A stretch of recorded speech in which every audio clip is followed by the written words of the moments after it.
Tak po dlhom čase trošku sa dovolenkovalo, oddychovalo. A teraz je čas pozrieť sa, ako to tu fungovalo bez nás. A myslím si, že všetko sú šikovní ľudia tu na farme, takže bude všetko v poriadku. Tak poďte sa so mnou prvýkrát pozrieť po dlhšom čase, ako toto vyzerá. Možno, že už tu nič nebude, ale mali by tu byť septembrové pipky. Tak poďme pozrieť.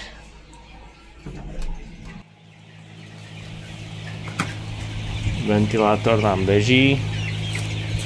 Čaute, babi. Pozrite sa, toto sú septembrovky, vpredu trošku prítmy, aby sa tu nekropili. Ahojte. Ahojte, ahojte, pipiky. Vzduch tu máte príjemný. Tu sme, to je tá hala, kde sme zateplovali vrch. Takže to teplo dneska bolo 37 stupňov, zajtra 39 a tak ďalej. To sem až tak neprechádza a vláda sa to tu vyvetrať. Je tu príjemne, čo ma teší. A dobre, napájačky správna výška, krmitka správna výška, kuriatka jedno ako druhé, žiadne rozkákané. Dobre to vyzerá. Neviem, koľko teraz majú, myslím si, že ťahajú nejaký 5. týždeň orientačne, 6. Tam niekde sa pohybujú, budem musieť pozrieť do kalendára. Všetko som vypol, všetky myšlienky, bolo treba trošku zrelaxovať po tej sezóne dlhej. A sú namyslené, rozbehnuté ďalšie veci.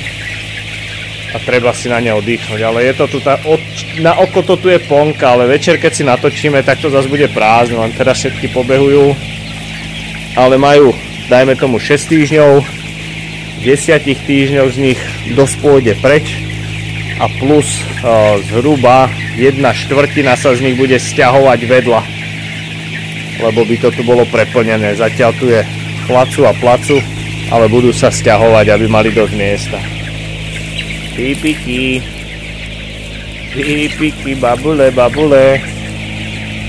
Takto si tu bačujú, babi. Dobre. Vidíte, podstielka úplne všetko suché. Je tu príjemný vzduch.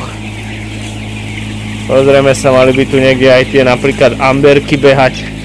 Tam to bude amberka. Musím sa do tých farieb dostať, že čo nám to tu behá. Ale keď si dobre pamätám, tak amberky, toto bude nejaký zlatý kohútik, nám tu bude rásť. Zlaté green shelly. Tuto vzadu ide jeden ventilátor. Vedľa je ešte druhý ventilátor, ten zatiaľ nepoužívame zbytočne. Ale čoskoro, hlavne dúfajme, že sa to počasie umúdri, že nebudú 40-ky. Aj keď teraz sa ich nebojím, nakoľko v tomto veku tú teplotu zvládajú bez nejakých väčších problémov. Potom keď sú väčšie a tá hala sa zaplní, tak je tá teplota problém. Ale v tomto veku není problém. A odsťahujeme ich, aby ich tu toľko nebolo. Čo to tu máme? Kúsok sieťky. Také nič tu nemôže zostávať, lebo im to oďobávajú, sú schopné to prehotnúť a robí im to potom v žalúdku problémy. Môže to spôsobiť aj úhyn. Ten je tu doslova minimálny, tak veľmi nerád by som bol, aby sa to zmenilo. Akože môj odhad tu uhynulo, teda majú tých 5-6 týždňov 0,3%, čo je luxus, 5% je norma, pri 5%, čo my asi sme nemali, pokiaľ sa nám niečo nestane, nejaká katastrofa nemávame. Takže 0, niečo percenta, to je super. Tak im držme palce, aby sa im darilo. Samozrejme začneme točiť vlogy, čo skoro prídu ďalší malí obyvatelia. Porážame brojlery, deje sa toho veľa. Ja sa od zajtra už do toho musím plnohodnotne zapojiť. Nech to, ako sa hovorí, odsejpá. Také to mi tu pripravili. To číslo je strašné, ale čo s tým narobíme? Takéto tuto moji milí spolupracovníci mi prichystali. Ale krásne, všetko jedlé. Tak ďakujem veľmi pekne. Ne veľké kuse. Myslím si, že tento prvý bude pre niekoho hladnejšieho.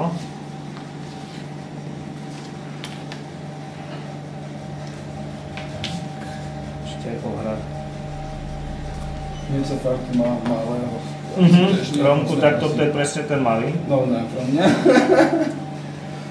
Ja fakt maláčko. No, to je taký hladnejší. Páč. Tak ešte sa potešme s takýmito drobcami malými, peknými. Tak, to tu dneska vyliahnuté. Babulky posledné tohtoročné, všetko ide preč. A nech robia radosť. To budú také tie hodové, také jesené. Biela, brojlerová. To je najkrajšie zviera toto. Takto pár kúskov ide do sveta.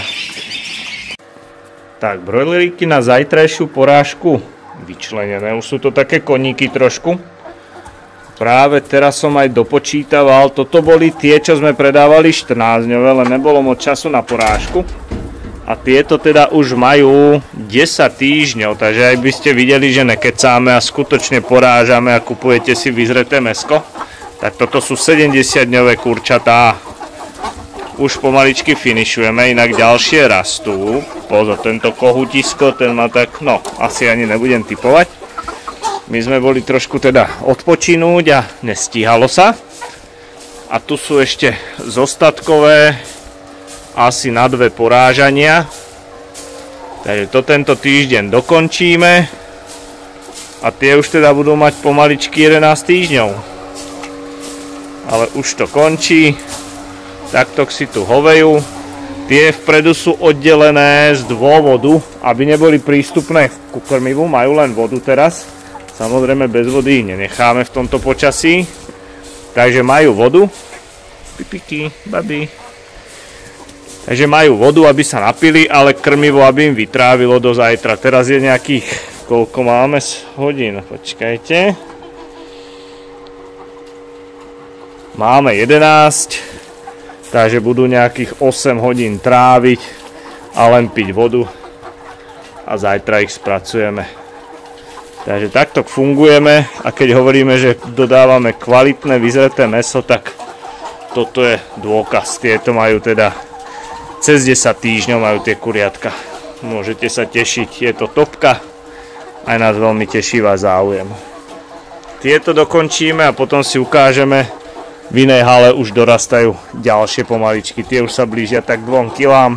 Takže 2 týždne a pustíme sa zase do tých. Potom tam bude prestav. Takto vyzerajú pipky, tie posledné, čo sme si ukazovali.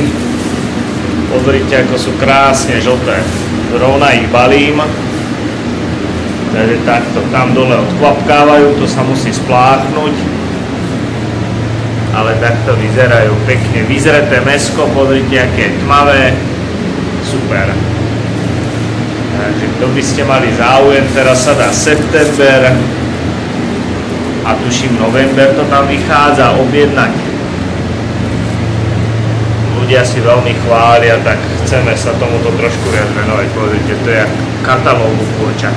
Ono samozrejme, keby bolo hneď zabalené, alebo teda dané do nejakého sáčku, kde je vlhčie, tak oni budú také pekné biele, ale teda osobne mi to vyhovuje viac takto. Na niektorých je vidieť ako keby takéto flaky, to je o jednu vrstvu kože dané dole viac, ale nevadí. Stále je to v tejto podobe kvalitnejšie.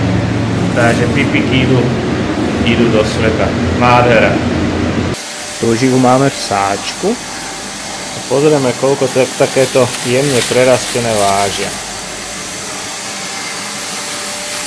Položíme 3,13. Táto fešanda má 3,13 kg. Môžeme skúsiť túto. To je pekné gulaté. 3,01. Takže takto vychádzajú. Ja som ich tu takto v noci prepadol. A tu máme kačulky.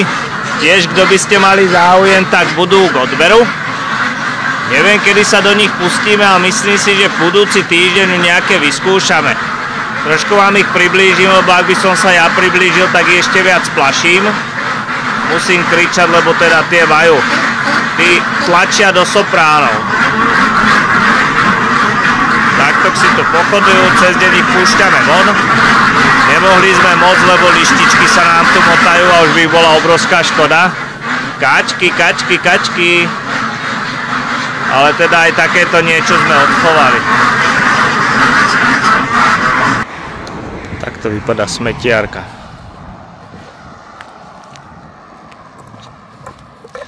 A čo ty si sa tu rozhodla? Aša? Haló? Čo ty si sa tu rozhodla robiť? Čo ty tu stváraš? Udegaj, udegaj. Čo ty tu stváraš? Ty si taký smetiar? Čau? Taký ridgeback.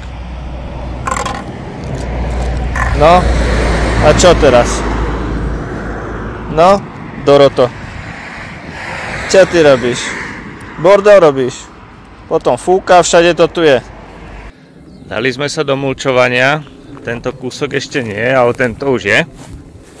V každom prípade, ak je to pomulčované, vypadá to podstatne lepšie, no. Druhýkrát tento rok, pokiaľ sa nespustia nejaké extra dažde, tak verím, že bude stačiť, prípadne už sa to pomulčuje len pred zimou. Táto časť je vymulčovaná a dá sa na to aj pozerať. Celé je to také krajšie. Tuto ešte kusy chýbajú, ale všetko spravíme. A tam sa pokračuje intenzívne. Náš Zetorík maká. Zaberá mi to pič. Ale tuto to pomaličky hryzie. No má čo robiť, je toho tu habade. Amber sliepočka, takto nejako si ich predstavujem. Čiže biela s hnedými znakmi. Táto už hovorí, že má zhruba 8 týždňov. Takže amberka predstavujeme.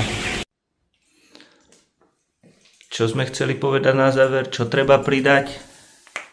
Odber a like.